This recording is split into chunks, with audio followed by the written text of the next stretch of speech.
Redeemer. Sing, all earth His wonderful love proclaim. Hail Him, highest archangels in glory. Strength and honor give to His holy name.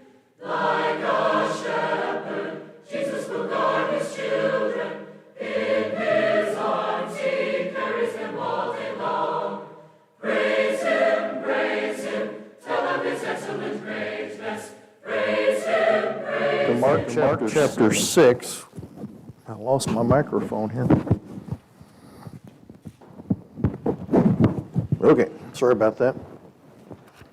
Had to turn it down. It was bent over. It was probably too loud. So, Mark chapter 6. We finished last week with the feeding of the 5,000 men. And the idea was that we left you with a question there in Mark chapter 6, starting at about 44. In Mark 6, chapter 44, who's being fed? And what are they being fed? Who is being fed? I thought someone said the apostles. Is it just fish and bread that they're eating? Yeah, they're eating physically, but is that really what is at stake here? Or is it a spiritual application that Jesus is trying to penetrate their hearts, trying to get them to open their minds, trying to get them to rely upon God? So my question for you, if the feeding is a spiritual feast, which it is, what do we see for our lives today? How do you make that application from the apostles that Jesus was trying to reach their hearts, trying to get them to understand the Word of God a little bit better, trying to get them to lay aside some of the things that they previously held on to? What do you think about for yourself today? What's the application for us? Can we hold on to things based upon our past?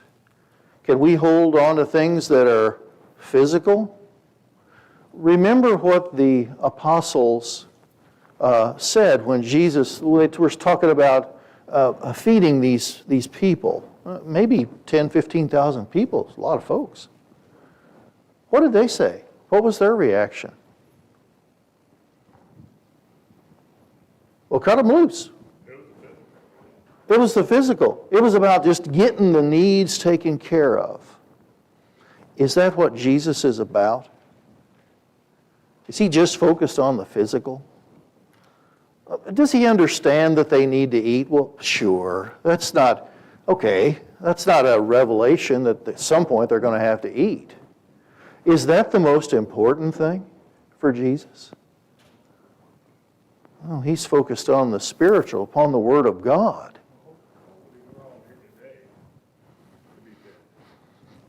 Yeah, the application is, why are we here? Are we here to be fed? And Rick's point is that we're here to be fed. We're here to open the Word of God and let it penetrate into our lives. And here you see Jesus taking that opportunity. He had a lot of people in one spot, and it looked like they needed a shepherd, right? They were kind of lost. They're looking for something. They were out there. He wanted to take that opportunity to try to shift their minds, because in large part, what did these crowds see about Jesus? Did they see a physical king here on earth? Yeah, they saw something physical.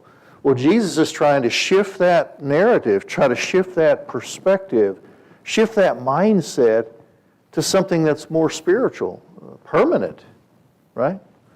So as we begin here in verse 45, Jesus is continuing this idea of spiritual food, spiritual feeding. Verse 45. Immediately Jesus made His disciples get into the boat and go ahead of Him to the other side to Bethsaida, while He Himself was sending the crowd away. And after bidding farewell, He left for the mountain to pray. What is Jesus tapping into? He's had a situation. You remember that it was kind of a hectic, chaotic. You can imagine that you've got maybe 10, 15,000 people sitting around in groups. There's probably pretty chaotic, right? I mean, there's a lot of activity. There's people collecting, distributing, passing out, and there's just probably a lot of flurry of activity. He's trying to do some teaching. It's probably pretty draining, pretty tiring from a physical perspective. What's his go-to? God, through prayer. All right, so what's the example for us today? Pray. It's pretty straightforward. Pray. Is it easy to make time to pray? And how often are we to pray? 5 times a day? Is it 5 times a day? Without ceasing, right? So you've got that avenue open constantly, right? It's not something that you're prescribed to do. In other words, everyone's got to pray 5 times. We're going to gather at 2 p.m. here. No, that's not what we're saying. It's an attitude of prayer. It's a constant communication to God. Here, Jesus is taking that opportunity once again, be by himself, focus, concentrate, renew his mind. Leroy? Daniel had a schedule. He prayed 3 times a day. Yeah, so Daniel had a schedule. That's okay for Daniel, right? So the idea here is for us, we're to pray without ceasing, but it's to pray. I can tell you from my own experience, you ever have a day that's really busy? Maybe every day is like that for you. Leroy says, especially for you, Leroy, since you're retired. This idea is that taking time to pray, it's important. I know for me, sometimes the day gets pretty hectic, and you don't always think, it's not always top of mind, but it should always be top of mind, where you can take that moment to just have a brief communication with God. That's a pretty important thing. And the reason being, we're trying to strengthen our relationship, we're trying to draw near, we're trying to renew our minds, we're trying not to get caught up in the thinking of the world. There's a lot of reasons that you have for prayer. But here we see Jesus is going to pray. Verse 47. When it was evening, the boat was in the middle of the sea, and he was alone on the land. Seeing them straining at the oars, for the wind was against them. At about the 4th watch of the night, he came to them walking on the sea, and he intended to pass them by. Here are these men in this boat, and they're on the oars, and they're rowing, and they're not making much progress. You ever been in a boat that's not making much progress? I was in a canoe when Ethan was back in Scouts. I was in a canoe one time on a lake, and we were fooling around. The troop had canoes out. We were doing some things. And the wind came up, and I was in this canoe by myself, and I could no more steer that thing than the man in the moon. I mean, it was like, whoo, I was just pitched around like crazy. Well, here, a little unsettling, right? I mean, because the wind was blowing in a direction I didn't want to go. So I was fighting against the wind. Here it's the same thing. Is this just about a physical wind? What is this about?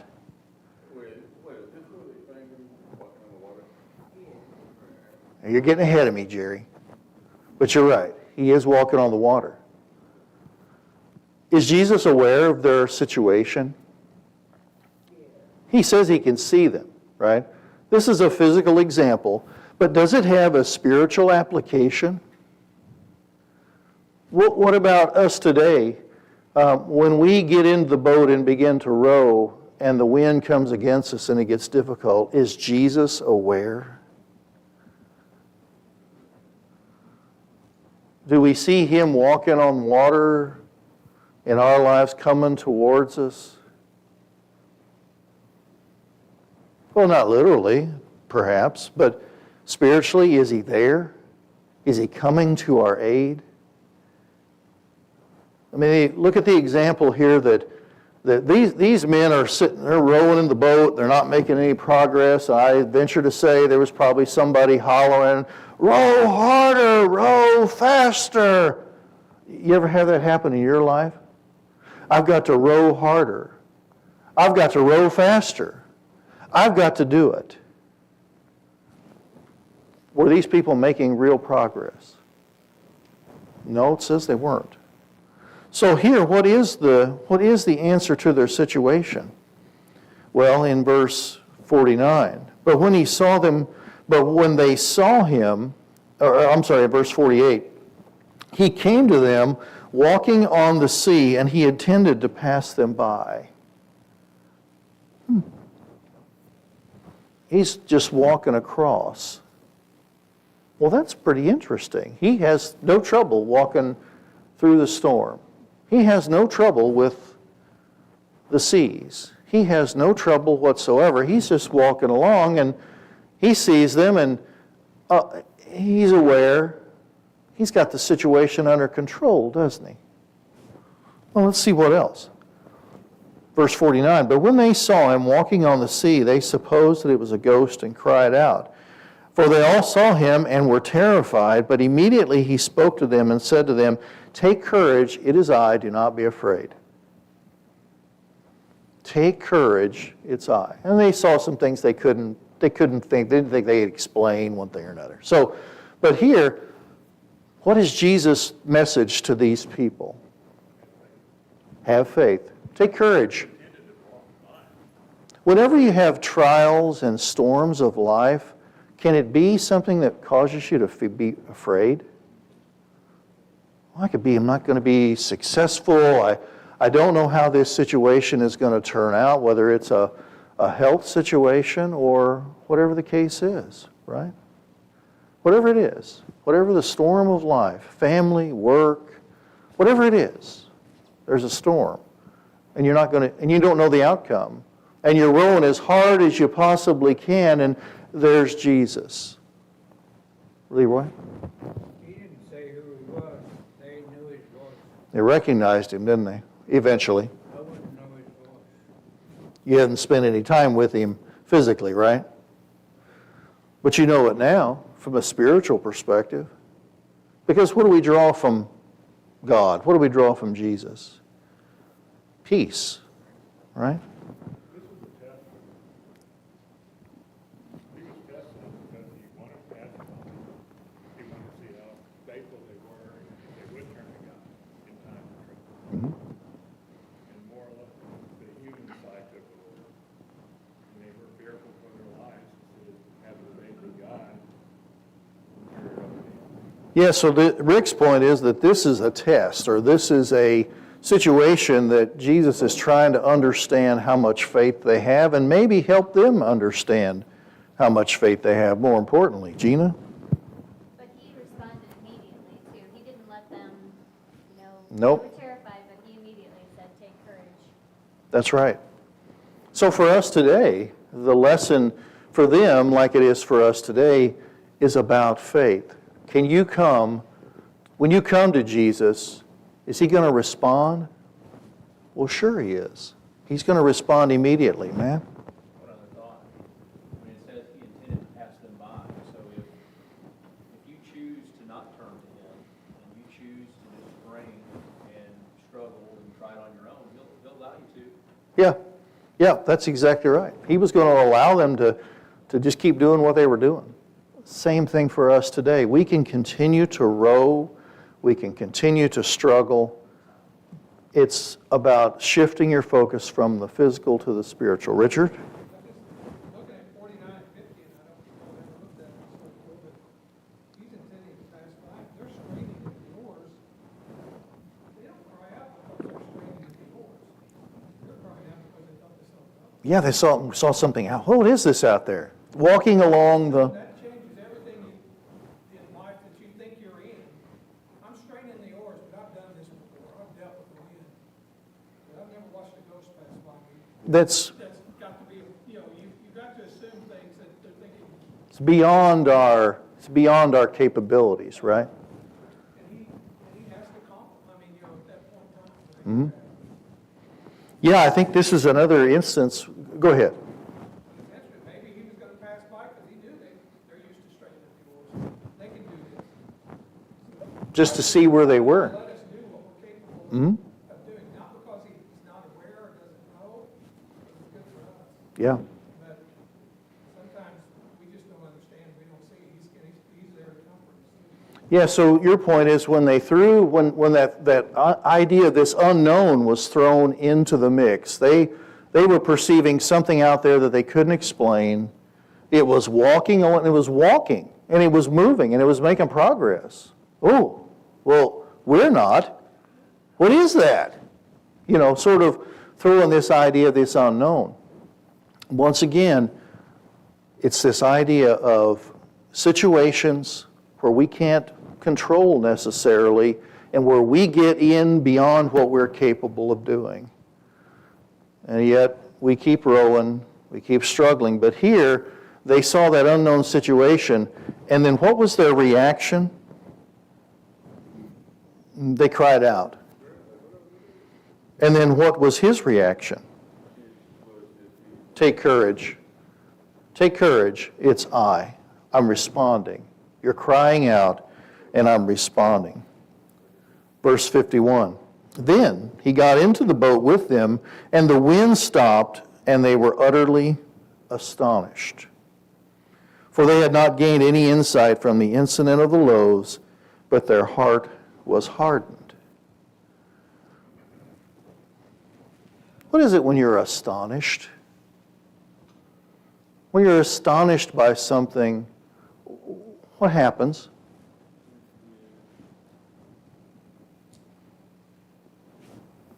Is it unexpected? Can't explain what just happened. I just can't explain what happened. It's unexpected. Unbelievable. All these type of situations. They were utterly astonished.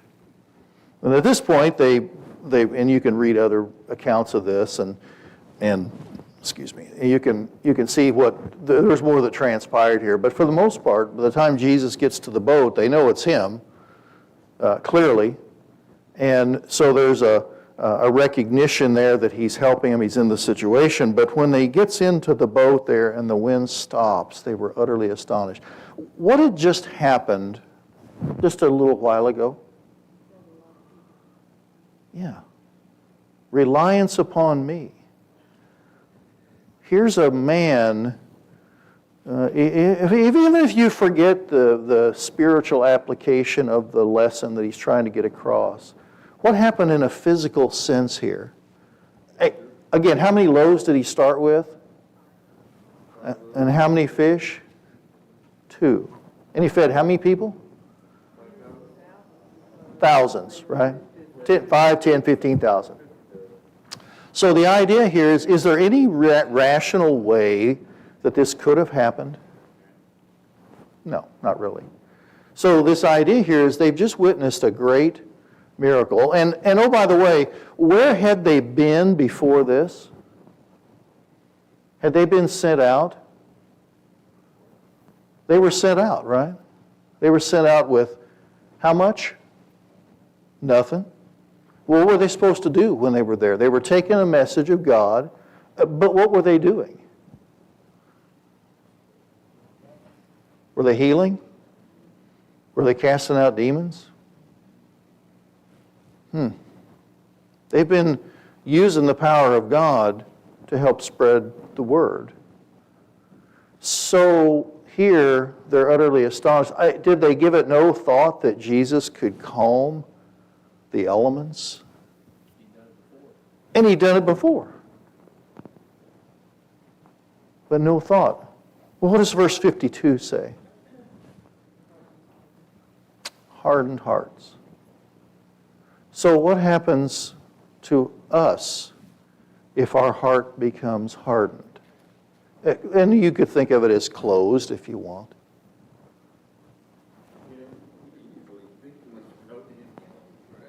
It's easier for us today than it was for them then, because they had miracles before them.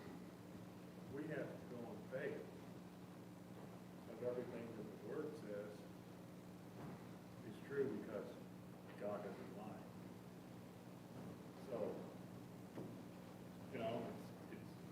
hard for people to understand God, Jesus, the Word. Faith is what you're pointing to. It's about faith. Even back in this day, there was faith involved. The faith that He's there because you don't see Him. Yeah, yeah. You don't hear Him physically, but you know He's there. Reliance on faith. Richard? Yeah. Yeah, Richard's point is they just keep putting limits. They're closed off. Whatever it is, I mean, they've kind of closed themselves off. And, I'm sorry, Matt? Another thought, I think a parallel in today's society, and oftentimes God delivers us through our trials. And then when the next trial comes, we forget what He Yeah. delivered us through. Yeah. It can be very much like this in our life. Yeah, Matt's point is that maybe we sort of act the same way and that we come through a trial, we get delivered, and then poof, we're right back in the same boat that we were in before. Are we going to gain much from God if we're closed off, if we're hardened? How do we keep from getting hardened?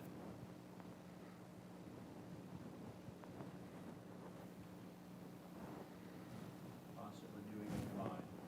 Let's turn over to Romans chapter 12. You all could probably recite this, but I just want to call your attention to it. I thought about this as I was preparing this lesson. It just kind of jumped out at me again. The Apostle Paul writes this to the people there at Rome. He says in verse 1 of chapter 12, "Therefore I urge you, brethren, by the mercies of God, to present your bodies a living and holy sacrifice, acceptable to God, which is your spiritual service of worship." Okay, so first and foremost, in this particular verse, what is being asked of the people here at Rome? What is he urging them to do? Offer the body. Okay, offer, right? I'm going to offer myself to do a particular work of service. I'm going to offer myself as what? A living, meaning that we're tapped into the Word of God. Holy, well, that's another tapping into the Word of God. And then sacrifice, meaning that we are going to, a holy sacrifice, meaning that we are going to give something of ourselves. So what is it to sacrifice? Could be what? What are some examples of a sacrifice for us today? Give us something of your means. Yeah, what else? There's probably lots of things you all could come up with. That's a great point. Give of your time. Going to visit with someone, take someone somewhere, take someone something. It's sort of a give of your time. Do you expect to get something in return with a sacrifice? No. Wouldn't be a sacrifice. Angie's exactly right. Wouldn't be a sacrifice. We all know people that out in the world, you're familiar with the quid pro quo type situations. You know, I have friends, relatives, whatever. If they do something for you, what do they expect? Yeah, something in return. So that's not what this is. We're here as a sacrifice. We're giving of our something with no expectation for a monetary or a physical return is there. Verse 2. I shouldn't jump over this. I'm sorry. This is in the latter part of this, acceptable to God, which is your spiritual service of worship. So where should the focus, what is the result of this living and holy sacrifice? It's acceptable to God. The goal is to be acceptable to God, right? So things we want to do, we want to be acceptable to God. So then the last aspect there is this a What sort of a service is this? It's a spiritual service. Spiritual service of worship. Lynn?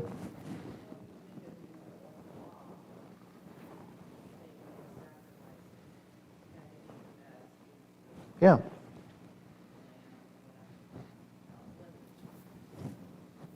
Something, Lynn's point is under the law of Moses that the sacrifices that they gave to God for various things had to be the best, the first, whatever it was. So it's the same thing for us today, right? We're not to just kind of give over our leftover whatever. It's about our best. We're gonna make time. We're gonna do things. I'm gonna give up something, and I'm gonna make time to do something that is of service to God. And here's this idea of worship. Not in the sense of a gathered worship, but do we think of our lives as worship to God? Yeah, Rick says we should. So it kind of changes your perspective here that Paul is trying to get at about being acceptable to God and what that really constitutes, Matt. I think in this particular passage, chapter 11, is all about what God did for us to deliver us out of our disobedience, even though we deserved something other than that. Mm-hmm. And it starts in 12, and therefore. So, as a result of everything that happened. Yep. everything that he did for us, and that literal translation over there off the spiritual is rational. It's because of what he did. This should be rational. This should be our response. We should be offering ourselves as a spiritual service of worship to him. It's acceptable and pleasing because of out of a heart of thanksgiving, because of everything he did for us. Because we didn't deserve the situation that we're in. Right? So, in Matt's point here in chapter 11 is that this is as a result of what God's done for us. We didn't earn it, and so God gave it to us. And in chapter 11 outlines those ideas. In verse 2, and do not be conformed to this world, but be transformed by the renewing of your mind, so that you may prove what the will of God is, that which is good and acceptable and perfect. So if you want to accomplish what's in verse 1, where do you start? Start with yourself, and how do you do that? What is it when you conform to something? Imitate, form with. So you're taking on the traits of the world around you, right? But he says, and do not be conformed, but be what? Transformed. A change, a flip. Something that's like a metamorphosis. Something where the caterpillar changes into the butterfly. Now, can the butterfly, should it go back? No, it can't go back, right? It doesn't go back. So this idea here is that this transformation is something that is real, it's permanent, it's different. It's not got one toe back over here in your former self, but it's a transformation. And then by what? Renewing. The renewing of your mind. So how do we renew our minds? Word of God. Glenn?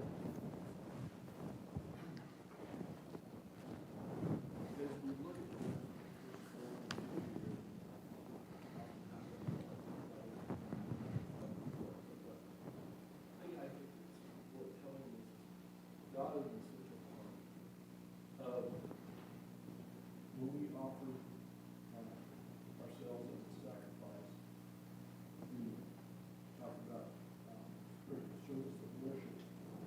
That worship is a relationship with Him. He's participating in that sacrifice. That's Him doing that. And we're talking about transforming our minds. We don't just decide we want to do that, but we're aligning with Him. He's making that change. It's oftentimes we need that Yeah. relationship. Yep, it is a really. Yeah, doing the power that's changing us, Mhm. not from our own action. Yep, that's a good point. And that's the idea here as I think about this. It goes along with the lines that are being said. I think Matt said prayer. Glenn is talking about that God is the kind of the force that's helping, navigate that change. And this idea of renewing your mind. We've got prayer, we have study, and there's one other critical element that's out there.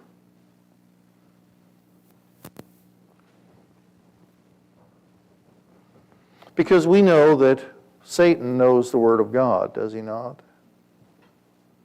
And he uses it for his own purposes. So what do we have to do as God's people? There's all these things up here we talked about, the living and holy sacrifice.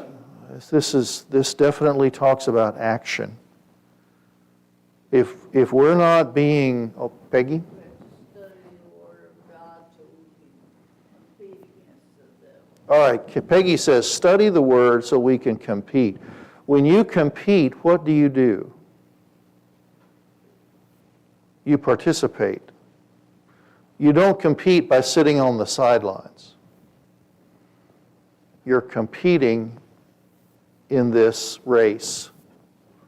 You are exercising, you're building faith. You are being a living and acceptable sacrifice. If we're not exercising, if we're not building, if we're not competing in this race, can we be an acceptable sacrifice? And I realize that we all have there may be some physical limitations, that's not what I'm saying. But in whatever capacity we are able, we need to be competing. We need to be racing, as the Hebrew writer talks about. So it's this idea that we are moving forward. We're taking the things of God, the renewing of our mind. We're putting that into practice. We're not conforming to the world around us. Is it easy to conform to things? Well, it can be, right? I mean, it doesn't take much effort to do that, to conform. It's natural. I can just kind of go along with whatever the, latest thing is. But God says, no, you need to be worried about and be concerned with transforming. Look at everything that's been done for you, keeping in mind where you've come from.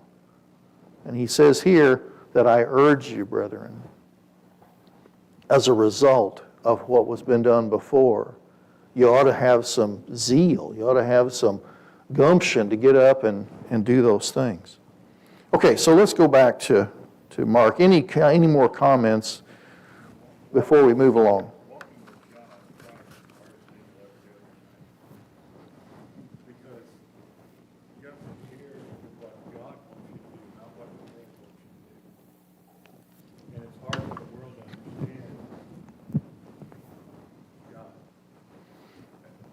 Yes, so from the perspective of those around you, it can be very difficult.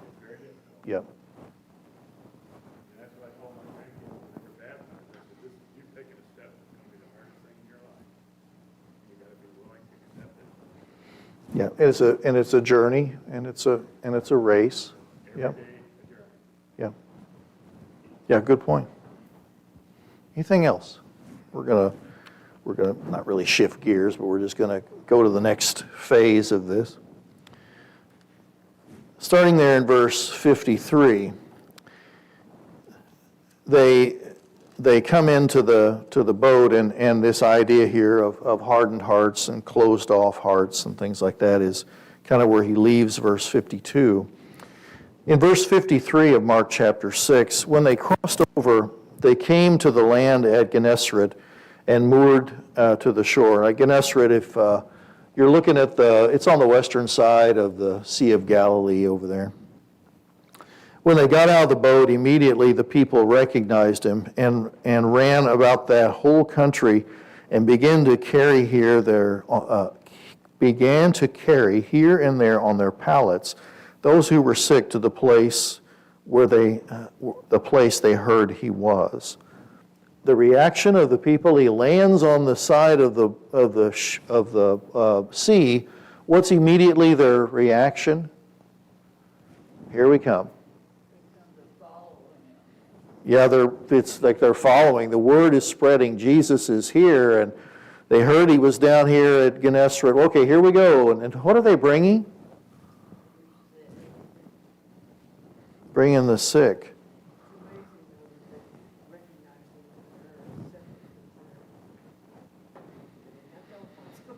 Yeah, it shows you how quickly word can spread, right? Even without a telephone.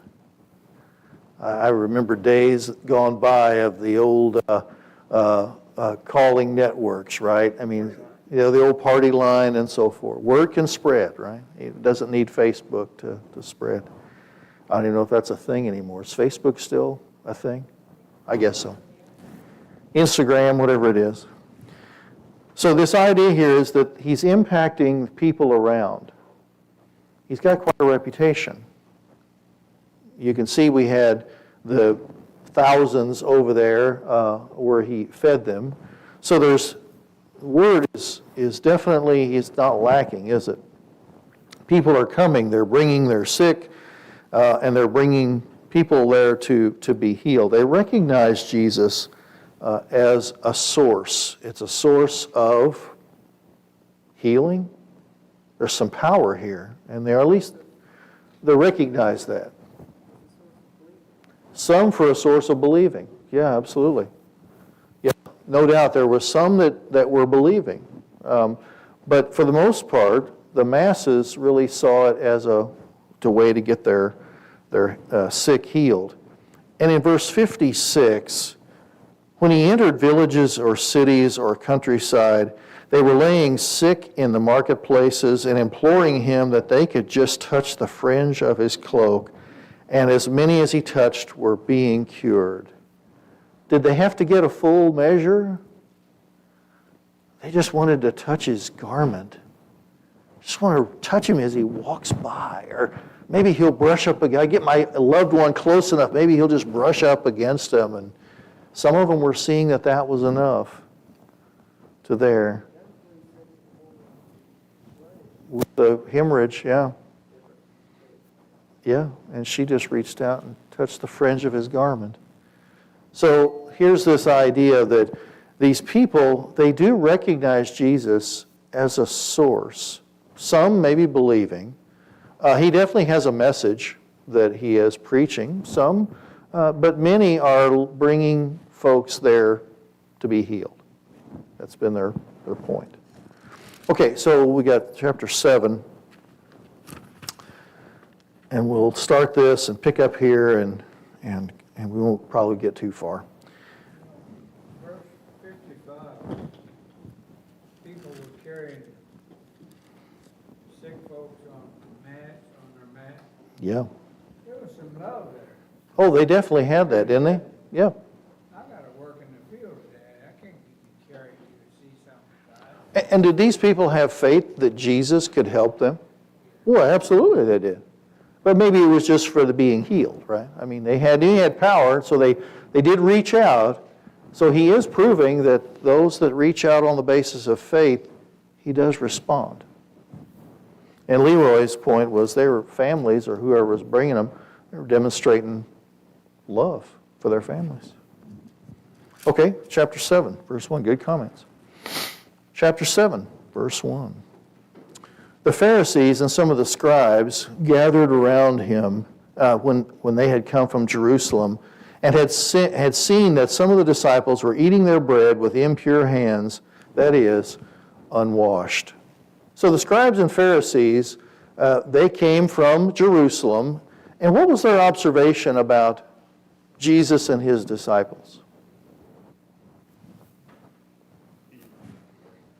Yeah, some of the disciples were eating without washing their hands. Anyway, kind of this cleansing, this ceremonial washing that had become a tradition in such a way that it was a tradition there of the elders. Verse 3. For the Pharisees and all the Jews do not eat unless they carefully wash their hands, thus observing the traditions of the elders. And when they came from the marketplace, they do not eat unless they cleanse themselves, and there were many other things which they received in order to observe, such as the washing of cups and pitchers and pots. So this had become quite the ceremony, or quite the situation with the scribes and Pharisees and some of the other Jews. They were making it very clear. They were coming from the marketplace, and they were going to wash, and they're going to do all these things, very much making it clear that they were being religious. I want to see how religious that I am. Is it dangerous when people do public things to display their religion? Can it be dangerous? Because why?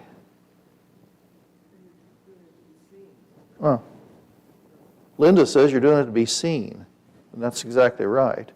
You're doing this to become a spectacle, to show your religion, to show you, I'm going to show you how religious I am by how many times I wash my hands or wash the pots and all this other things. So here you've got this idea that these scribes and Pharisees, it was super important for them to do that. Glenn? Well, nowadays these behaviors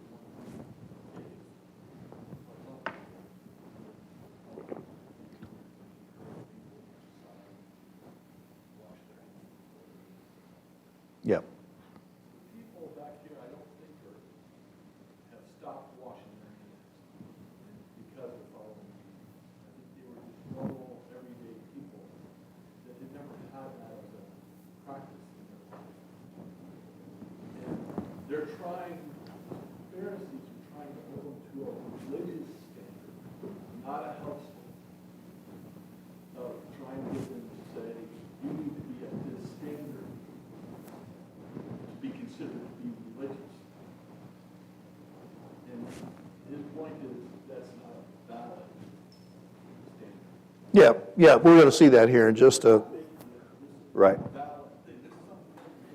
Yeah, you've put this, and if you look at the context, it was developed by the elders, and it was something that was sort of made a part of that.